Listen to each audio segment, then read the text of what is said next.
ਵਾਹਿਗੁਰੂ ਜੀ ਕਾ ਖਾਲਸਾ ਵਾਹਿਗੁਰੂ ਜੀ ਕੀ ਫਤਿਹ। ਆਨੰਦ ਸਾਹਿਬ ਜੀ ਦੀ ਬਾਣੀ ਦੇ ਇਸ 27ਵੇਂ ਬੰਦ ਦੇ ਵਿੱਚ ਸਿਮਰਤ ਸ਼ਾਸਤਰ ਪੁੰਨ ਪਾਪ ਵਿਚਾਰ ਦੇ ਤਤੈ ਸਾਰ ਨ ਜਾਣੀ। ਤਤੈ ਸਾਰ ਨ ਜਾਣੀ ਗੁਰੂ ਬਾਝੋਂ ਤਤੈ ਸਾਰ ਨ ਜਾਣੀ। ਤਹੀਂ ਗੁਣੀ ਸੰਸਾਰ ਭਰਮ ਸੁੱਤਾ ਸੁਤਿਆਂ ਰੈਨ ਵਿਹਾਣੀ। ਗੁਰ ਕਿਰਪਾ ਤੇ ਸੇ ਜਨ ਜਾਗੇ ਜਿਨ੍ਹਾਂ ਹਰ ਮਨ ਵਸਿਆ ਬੋਲਹਿ ਅੰਮ੍ਰਿਤ ਬਾਣੀ। ਕਹਿ ਨਾਨਕ ਸੋ ਤਤ ਪਾਏ ਜਿਸਨੂੰ ਅਣ ਦਿਨ ਲਿਵ ਲਾਗੈ ਜਾਗਤ ਰੈਨ ਵਿਹਾਣੀ।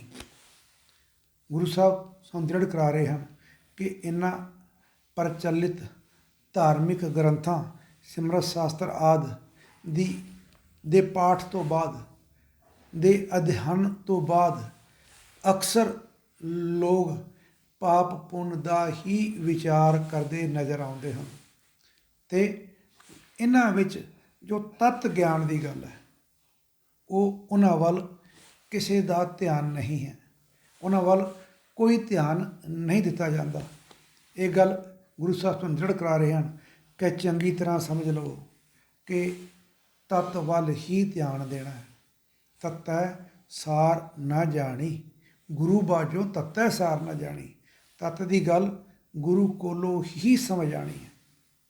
ਗੁਰੂ ਸਾਹਿਬ ਇਹਨਾਂ ਪ੍ਰਚਲਿਤ ਪਾਪ ਪੁੰਨ ਸ਼ਬਦਾਂ ਦੀ ਵਰਤੋਂ ਸਾਡਾ ਅੱਜ ਦਾ ਵਰਤਮਾਨ ਸੁਧਾਰਨ ਲਈ, ਅੱਜ ਸ਼ੁਭ ਕੰਮ ਕਰਨ ਦੀ ਪ੍ਰੇਰਨਾ ਦੇਣ ਲਈ ਪਾਪ ਪੁੰਨ ਸ਼ਬਦਾਂ ਦੀ ਵਰਤੋਂ ਵੀ ਕਰਦੇ ਹਨ। ਪਰ ਗੁਰੂ ਸਾਹਿਬ ਪੁਰਾਤਨ ਅਰਥਾਂ ਵਾਲੇ ਕਿਰਿਆ ਕਰਮ ਨਾਲ ਓਤ ਪ੍ਰੋਤ ਪਾਪ ਪੁੰਨ ਦੀ ਵਿਚਾਰ ਨੂੰ ਪ੍ਰਵਾਨ ਨਹੀਂ ਕਰਦੇ। ਇਹਨਾਂ ਸ਼ਬਦਾਂ ਦੀ ਥਾਂ ਗੁਰੂ ਸਾਹਿਬ ਮੰਦੇ ਅਤੇ ਚੰਗੇ ਕੰਮ ਦੀ ਸ਼ਬਦਾਂ ਦੀ ਵਰਤੋਂ ਕਰਦੇ ਹਨ। ਹਮ ਮੰਦੇ ਮੰਦੇ ਮਨ ਮਾਹੀ ਸਾਂਝ ਪਾਤ ਕਹੂੰ ਸਿਉ ਨਾਈ। ਕਬੀਰ ਸਾਹਿਬ ਦੱਸ ਰਹੇ ਹਨ ਕਿ ਮੈਂ ਉਸ ਅਕਾਲ ਪੁਰਖ ਨੂੰ ਸਮਝ ਲਿਆ ਹੈ, ਉਸ ਇੱਕ ਦੀ ਗੱਲ ਮੇਰੇ ਸਮਝ ਆ ਗਈ ਹੈ, ਇਸ ਕਰਕੇ ਲੋਕ ਮੈਨੂੰ ਮੰਦਾ ਕਹਿੰਦੇ ਹਨ, ਪਾਪ ਕਰਮੀ ਕਹਿੰਦੇ ਹਨ। ਪਰ ਮੈਂ ਆਪਣੇ ਮਨ ਦੇ ਅੰਦਰ ਮੰਦਾ ਹੀ ਚੰਗਾ, ਮੇਰੀ ਉਹਨਾਂ ਨਾਲ ਕੋਈ ਸਾਂਝ ਨਹੀਂ ਹੈ।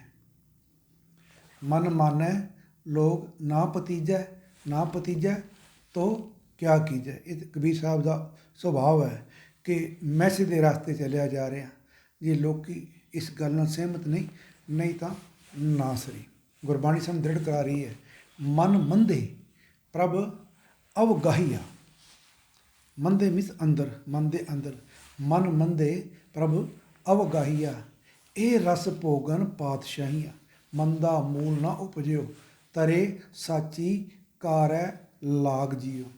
ਗੁਰੂ ਸਾਹਿਬ ਦ੍ਰਿੜ ਕਰਾ ਰਹੇ ਹਨ ਕਿ ਮਨ ਦੇ ਅੰਦਰ ਸਿਮਰਨ ਕੀਤਾ, ਜਿਸ ਰਾਹੀਂ ਮੈਂ ਮੰਦੇ ਕੰਮ ਨਹੀਂ ਕਰਦਾ, ਮੰਦੇ ਕੰਮ ਉਪਜਦੇ ਹੀ ਨਹੀਂ ਔਰ ਮੈਂ ਇਹਨਾਂ ਤੋਂ ਨਿਵਰਤ ਰਹਿਣਾ ਹਾਂ। ਪਾਪ ਨਹੀਂ ਲੱਗਦਾ, ਮੇਰਾ ਪਾਰ ਉਤਾਰਾ ਗੁਰੂ ਦੀ ਦੱਸੀ ਕਾਰ ਕਰਨ ਕਾਰਨ ਹੋ ਗਿਆ ਹੈ। ਆਪ ਕਰੇ ਸੱਚ ਅਲਖ ਅਪਾਰ ਹੋਂ ਪਾਪੀ ਤੂੰ ਬਖਸ਼ਣਹਾਰ। ਆਪ ਕਰੇ ਸੱਚ ਅਲਖ ਅਪਾਰ, ਜੋ ਕੁਛ ਕਰਾ ਰਿਹਾ ਉਹ ਪਰਮਾਤਮਾ ਆਪ ਕਰਾ ਰਿਹਾ। ਮੈਂ ਤਾਂ ਇੱਕ ਪਾਪੀ ਹਾਂ, ਪਰ ਪਾਪੀ ਨੂੰ ਵੀ ਬਖਸ਼ਣ ਵਾਲਾ ਉਹ ਅਕਾਲ ਪੁਰਖ ਹੈ। ਇੱਥੇ ਮੰਦੇ ਕੰਮਾਂ ਕਰਨ ਵਾਲੇ ਨੂੰ ਗੁਰੂ ਸਾਹਿਬ ਪਾਪੀ ਕਹਿ ਕਰਕੇ ਸੰਬੋਧਿਤ ਕਰ ਰਹੇ ਹਨ। ਸੋ ਪਰਮਾਤਮਾ ਤੂੰ ਆਪ ਹੀ ਸਮਰੱਥ ਹੈ, ਸਾਰੇ ਕੰਮ ਤੂੰ ਆਪ ਕਰਨ ਵਾਲਾ ਹੈ, ਅਤੇ ਜੇ ਮੈਂ ਮੰਦੇ ਕੰਮ ਕੋਈ ਕੀਤੇ ਨੇ ਬਖਸ਼ਣ ਵਾਲਾ ਵੀ ਤੂੰ ਹੀ ਹੈ। ਸੋ ਗੁਰੂ ਸਾਹਿਬ ਸਾਡਾ ਇਹ ਵਰਤਮਾਨ ਸੁਧਾਰ ਰਹੇ ਹਨ। ਹਮ ਪਾਪੀ ਪਾਖੰਡੀ ਲੋਭੀ ਹਮਰਾ ਗੁਣ ਅਵਗੁਣ ਸਭ ਸਹਿਆ। ਕਿ ਮੇਰੇ ਇਹ ਸਾਰੇ ਅਵਗੁਣ ਨੇ, ਇਹ ਸਭ ਮੰਦੇ ਕੰਮ ਨੇ। ਪਾਪੀ ਵੀ ਹਾਂ, ਪਾਖੰਡੀ ਵੀ ਹਾਂ, ਲੋਭੀ ਵੀ ਹਾਂ, ਢੋਂਗ ਵੀ ਕਰਦਾ ਦਾਨ ਕਰਨ ਦਾ, ਸਿਮਰਨ ਕਰਨ ਦਾ, ਪਰਉਪਕਾਰ ਕਰਨ ਦਾ, ਅਤੇ ਮੈਂ ਲੋਭੀ ਵੀ ਹਾਂ, ਪਰ ਤੂੰ ਬਖਸ਼ਣਹਾਰ ਹੈ। ਪਾਪ ਪੁੰਨ ਬਾਰੇ ਗੁਰਬਾਣੀ ਦਾ ਇਹ ਦ੍ਰਿੜ ਸਿਧਾਂਤ ਹੈ, ਜਹ ਆਪ ਰਚਿਓ प्रपंच आकार, तह गुण मैं कीनो विस्तार, पाप पुन तह भई कहावत, कऊ नरक कऊ स्वर्ग बंछावत।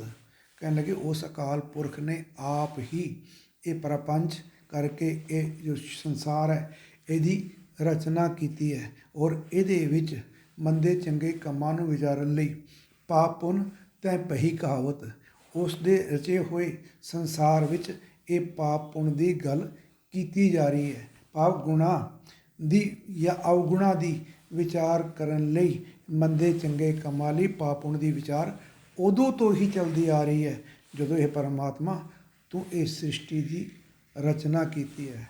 ਆਸਾ मनसा बंधनी भाई, कर्म धर्म बंधकारी, पाप पुन जग जाया भाई, बिन सह नाम विसारी। ए माया जग मोहनी भाई, कर्म सबे बेकारी, सुन पंडित कर्माकारी, जित कर्म सुख उपजै भाई, सो आत्म तत विचारी।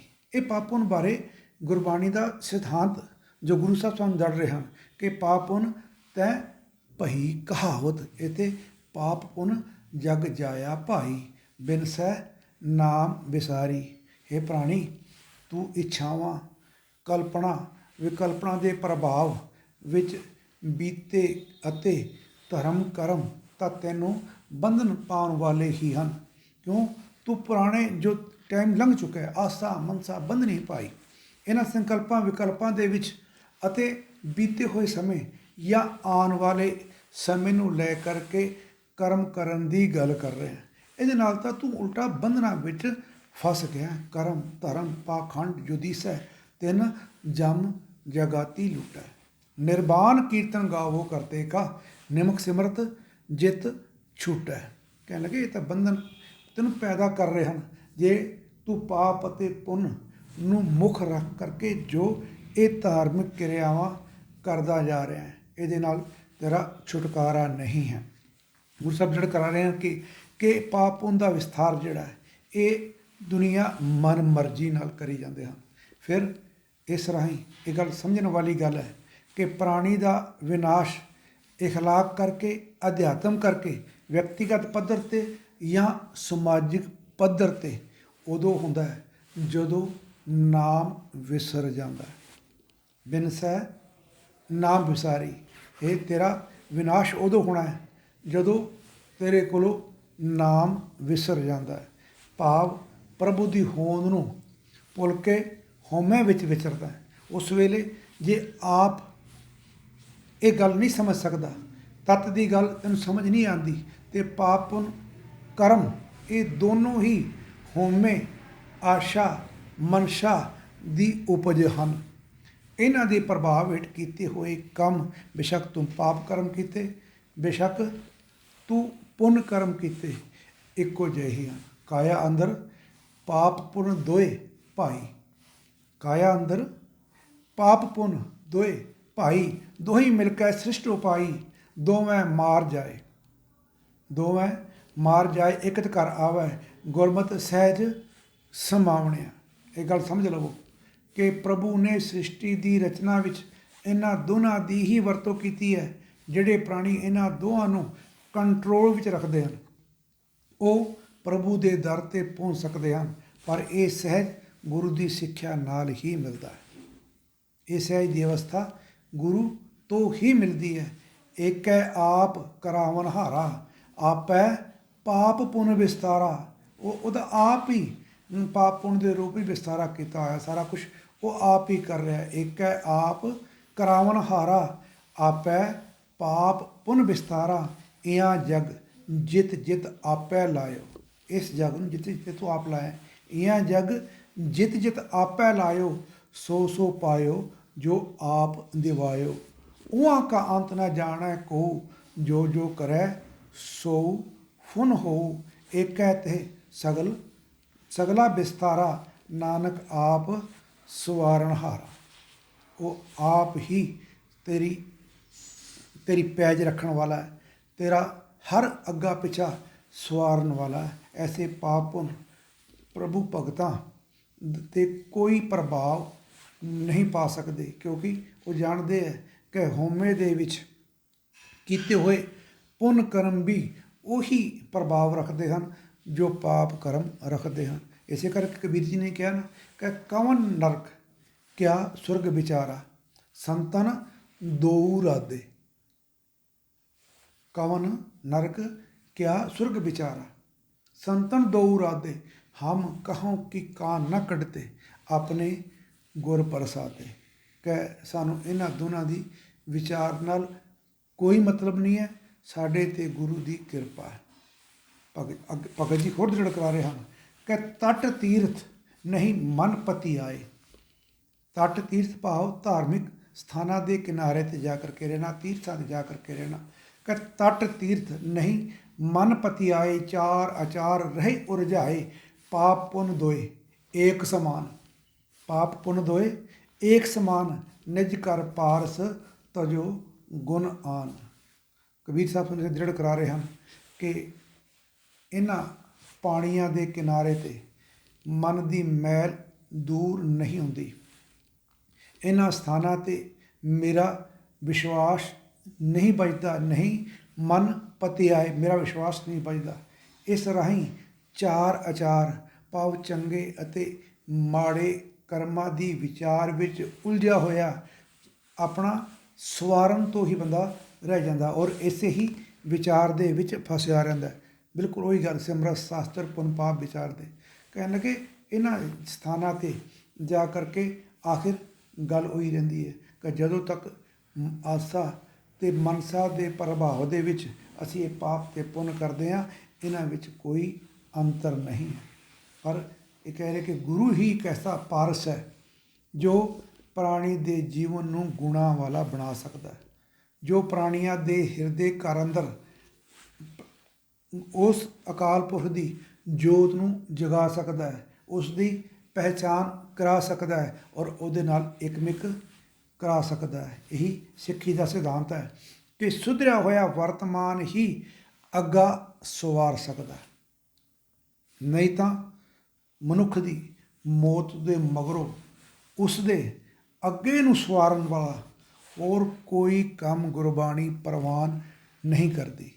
असीं तो इस तरह के काम करते हैं कि बंदा चला गया और जिवें स्वर्गां की चाबी वो मगर भुल गया होवे ते मगरों असीं वो सारे क्रियाक्रम ਉਹਦੇ स्वर्ग ਦੇ जान ਲਈ कई कई साल तक करते रहने।